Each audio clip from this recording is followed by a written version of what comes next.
Thanks for the upgrade, my dear. Ethan grinned as he strolled into the living room, tossing his sunglasses onto the coffee table. He stood there obnoxiously confident in his tailored suit and pristine new shoes, his luggage spilling high-end logos. First class to Europe, luxury hotels, this is the kind of life I've been missing, Sarah. I couldn't help it. I burst out laughing. What's so funny? He snapped, frowning. Oh, Ethan, I said, shaking my head. You have no idea what you've done. My name is Sarah, and I'm 34 years old. I work in cybersecurity, and for the last 7 years, I've been married to a man who turned out to be a walking red flag disguised as charm. Ethan was always the smooth talker, the dreamer, the one who made everything sound like a brilliant plan. Meanwhile, I was the one who made those plans happen, holding down a steady career while he bounced from one half-baked scheme to the next. I ignored the warning signs, the financial secrecy, the constant excuses for his lack of income, because I wanted to believe we were a team. But at 2 a.m. last week, Ethan made a mistake he couldn't charm his way out of. I'd been asleep upstairs when it happened. He must have waited until he was sure I was out cold before sneaking down to my laptop. My cybersecurity work had taught me to keep an eye on potential scams, but I never thought I'd need those skills at home. That night, Ethan used my laptop to access one of my credit cards. He copied down the details, snapped a few pictures with his phone, and slinked back into bed like nothing had happened. The next morning, while sipping my coffee, I noticed a flood of alerts on my phone. I opened my banking app to find nearly $50,000 in charges: designer clothing, expensive watches, first-class flights to Paris. My stomach sank as the pieces clicked into place. Ethan was behind this. Of course he was. But instead of panicking, I smiled. The card he'd used wasn't a personal account. It was a dummy credit card tied to a training program I run at work. It's designed to teach companies how to detect and respond to fraud. Every transaction triggers an automatic alert that goes straight to the authorities. Ethan had no idea he'd just turned himself into a case study. I called my lawyer, Chloe, that same morning. You're not going to believe this, I told her, recounting everything in detail. She didn't even try to hold back her laughter. Wait, let me get this straight, she said between chuckles. He stole a dummy card? The one that's linked to fraud detection? Exactly, I said, my voice calm but edged with satisfaction. I don't think he realized what he was doing. He probably thought he was being clever. Clever? Chloe said. He's a moron. Every charge he makes is going to get flagged. Have the authorities contacted you yet? Not yet, but it's only a matter of time. For the rest of the week, I stayed quiet, waiting to see how far Ethan would take it. He left a note on the counter a couple of days later. Taking some time for myself. Don't wait up. I knew exactly what that meant. He was using my stolen money to live it up abroad. Every night, I watched the fraud alerts roll in. High-end restaurants, five-star hotels, and extravagant shopping sprees. Each notification felt like a small victory. 3 days into his spree, I got a call from Agent Keller, a federal investigator assigned to the case. We've identified significant fraudulent activity tied to your account, he said. Do you know who might be responsible? Yes, I replied without hesitation. My husband.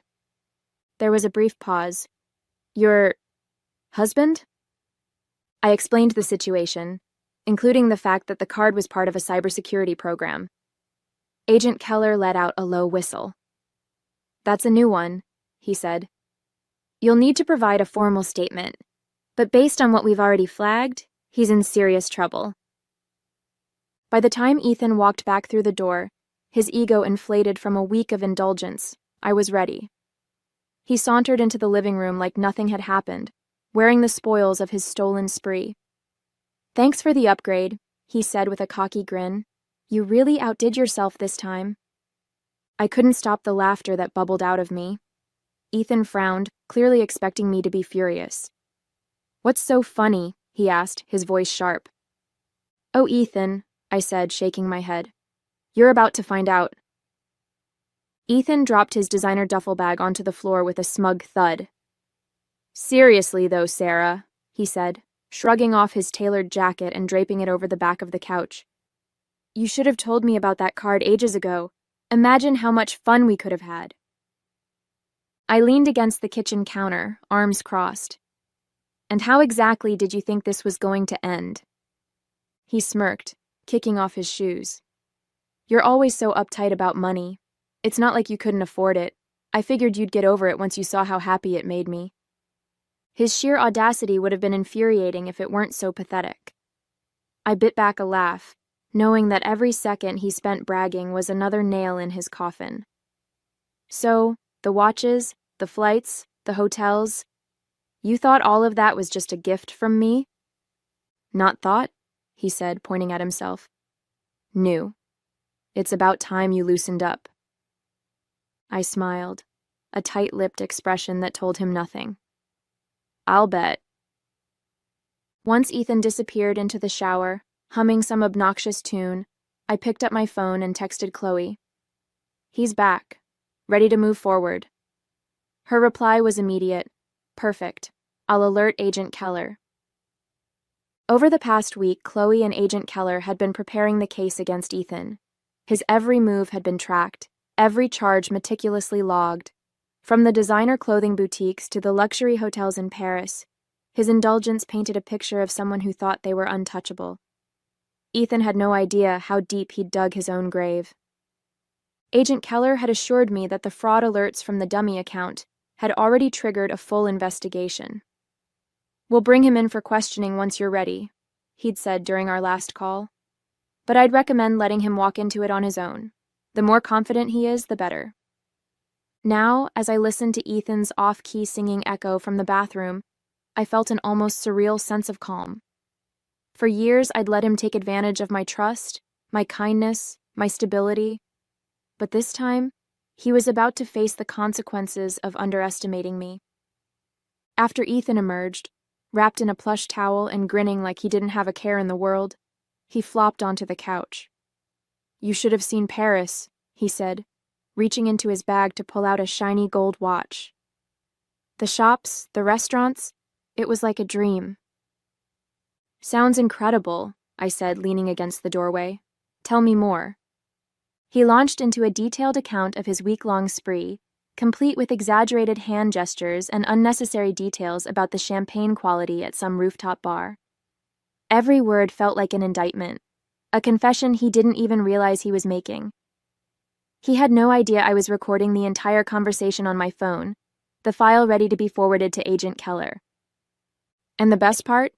Ethan said, holding up the watch to admire it. "Nobody suspected a thing. Not even you." The next morning, Chloe and I met over coffee to finalize the timeline. "He's got no defense," she said, scrolling through the evidence we'd compiled. "The fraud alerts, the charges, his conversation from last night, it's airtight. Agent Keller is ready to bring him in for questioning.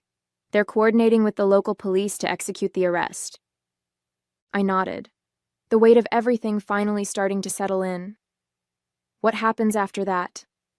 "He'll face multiple charges, including fraud, identity theft, and unauthorized use of a financial account," Chloe explained. "Given the amount of money involved, it won't be a slap on the wrist. Best case scenario for him? He cuts a deal and avoids jail time. Worst case? He's looking at years behind bars." A part of me wanted to feel sorry for him. But then I remembered the smug grin on his face, the way he'd flaunted his stolen goods without a second thought about the damage he'd caused. This wasn't just a mistake. It was a pattern of selfishness and entitlement that I'd been blind to for far too long. Later that evening, as Ethan lounged on the couch scrolling through his phone, I heard the unmistakable sound of a knock at the door.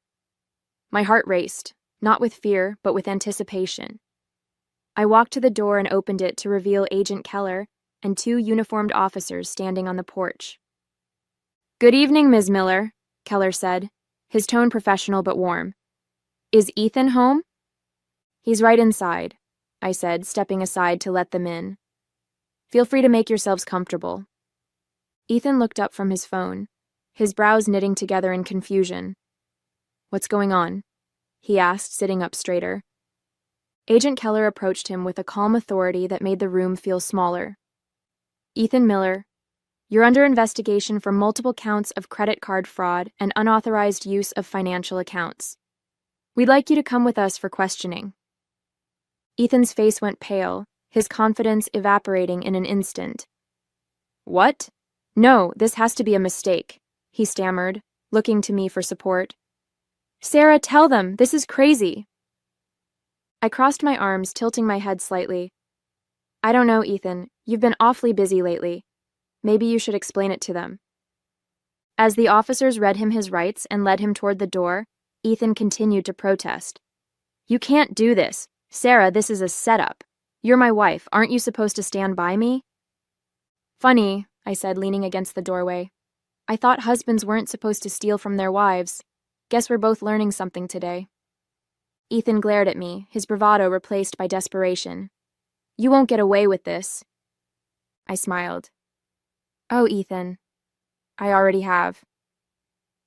The door shut with a sharp click as the officers escorted Ethan out, leaving the living room eerily silent. I stood there for a moment, staring at the empty space where he'd been standing just minutes ago. My heart was racing, not from fear, but from the sheer weight of the moment. He was gone. Finally, undeniably gone. But this wasn't over. Not yet. About an hour later, Chloe called.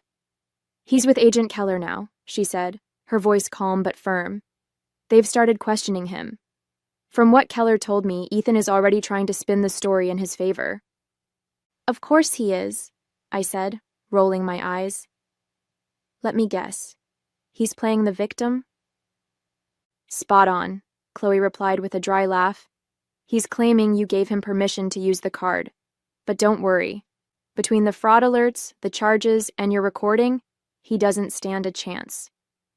The next morning, Agent Keller called with an update. We've got everything we need, he said. Your husband, soon-to-be ex-husband, admitted to using the card, but insists he didn't know it was tied to a fraud detection program. He's trying to blame the mix-up on you. That sounds about right, I said, leaning back in my chair. What happens next? We're moving forward with the charges, Keller explained. He's facing multiple counts of fraud and unauthorized use of a financial account. Given the amount of money involved, he'll be looking at significant consequences. The buyer protection programs flagged his luxury purchases, so those are being reimbursed. You're not liable for a cent. The relief I felt was immediate and overwhelming. For days, I'd carried the weight of Ethan's actions, worried that somehow he'd managed to slip through the cracks. But now, hearing Keller's confidence, I realized the full extent of my victory. Thank you, I said, for everything. Don't thank me, Keller said. This case practically handed itself to us. You handled this brilliantly. The fallout hit Ethan harder than I expected. Word spread quickly among our mutual friends and acquaintances about his arrest, and it wasn't long before his carefully crafted image of the charming, carefree husband began to crumble. Nicole, the woman I suspected he'd been seeing, apparently dropped him the moment she heard about the charges. The designer goods he'd flaunted were confiscated, the flights he'd booked were canceled, and the banks froze his accounts. One evening, I got a call from an unfamiliar number. Against my better judgment, I answered, and sure enough, it was Ethan. Sarah, he began, his voice low and strained. I need to talk to you. I couldn't help but laugh. Ethan, the only thing you need to do is figure out how to explain yourself to the judge. Please, he said, his tone shifting to desperation. I messed up, okay? I didn't mean for it to go this far. I was just what? I interrupted, my voice cold. Just trying to steal $50,000 from me? Just hoping I wouldn't notice? Just banking on me being too blind or too forgiving to stop you? There was a long silence on the other end of the line. Finally, he muttered, I thought you loved me. I let out a sharp breath, my anger boiling over. I did, Ethan. I loved the person I thought you were. But the person who stole from me, who lied to me, who thought he could get away with it, that's not someone I could ever love. Before he could respond, I hung up. A week later, Chloe called to confirm that Ethan had accepted a plea deal. He's avoiding jail time, she explained. But he'll have to pay back every cent he tried to steal and complete community service. Plus, his credit is going to be in shambles for years. That sounds fitting, I said. He always wanted the high life. Now he gets to see how the other half lives. Chloe laughed. You're handling this way better than most people would. It's funny, I said, smiling to myself. For years, I thought Ethan was the one who held things together in our marriage. I thought his charm, his ambition, his big ideas were what kept us moving forward. But now I see it clearly. I was the one holding everything up. He was just dead weight. The day the divorce papers came through, I poured myself a glass of wine and sat on the couch, looking around the apartment that now felt wholly and completely mine. Ethan's absence wasn't a loss. It was a gift, a chance to rebuild my life without the constant shadow of his selfishness. As I sipped my wine, I thought about the moment he'd walked through the door, flaunting his stolen goods and mocking me for the supposed upgrade he'd given himself. He'd been so confident, so sure of his own brilliance, and now he was the one paying the price. For the first time in years, I felt truly free. This wasn't just the end of a marriage. It was the beginning of a life I could finally call my own. The apartment felt eerily quiet in the days after Ethan's arrest. His things were gone, what little he hadn't sold or stuffed into his designer duffel bag, but the space felt lighter, almost like the weight of his betrayal had been physically lifted. For the first time in years, I could sit in my own home without feeling his shadow looming over me. Chloe stopped by one afternoon to drop off some final paperwork. "How are you holding up?" she asked, sitting on the couch with her usual no-nonsense demeanor. "Better than I thought I would," I admitted, handing her a cup of coffee. "It's strange, but I don't even feel angry anymore, just relieved." She smiled knowingly. "That's because you've already won. You didn't just survive this, Sarah. You came out stronger." Yeah. I thought about that as we went through the documents, finalizing the details of Ethan's financial restitution. It wasn't just about the money, though knowing he'd be paying back every cent was satisfying. It was about finally reclaiming my independence. For years, I'd let Ethan dictate the terms of our relationship, thinking it was easier to keep the peace. But now, I realized that peace built on compromise and silence wasn't peace at all. The official letter of divorce arrived a week later, delivered in an unassuming envelope that felt far too small to contain something so monumental. I held it for a moment, letting the weight of it sink in, before tearing it open. My eyes scanned the lines of legal jargon until I found the words that mattered most. Finalized and irrevocable. I sat down at the kitchen table, the letter in my hands, and allowed myself a rare moment of reflection. This wasn't the life I'd imagined when I married Ethan. I'd pictured stability, partnership, and a future built on mutual trust. But now, as I looked around the home I'd rebuilt for myself, I realized I had something better. Freedom, clarity, and the knowledge that I was stronger than I'd ever given myself credit for. Lauren came over that evening with a bottle of wine and a carton of my favorite takeout. "To new beginnings," she said, raising her glass, "and to the absolute dumpster fire you just walked away from." I laughed, clinking my glass against hers. "To never settling for less than I deserve." Over the next few weeks, I started to piece together what my new life would look like. I redecorated the apartment, adding splashes of color and personal touches that felt like me. I finally took the solo vacation I'd been dreaming about for years, exploring the coast and soaking in the kind of peace that only comes from leaving everything behind for a little while. Ethan tried to reach out a few more times, through mutual acquaintances, vague apologies over email, even a laughably tone-deaf letter claiming he'd changed. But I didn't respond. There was nothing left to say. He'd made his choices, and I'd made mine. Every now and then I'd hear updates about his life through the grapevine. He was struggling to find work, his reputation tarnished by the fraud charges. He'd moved back in with his parents, apparently still clinging to the belief that he could talk his way out of anything. I didn't feel sorry for him. If anything, I felt relief.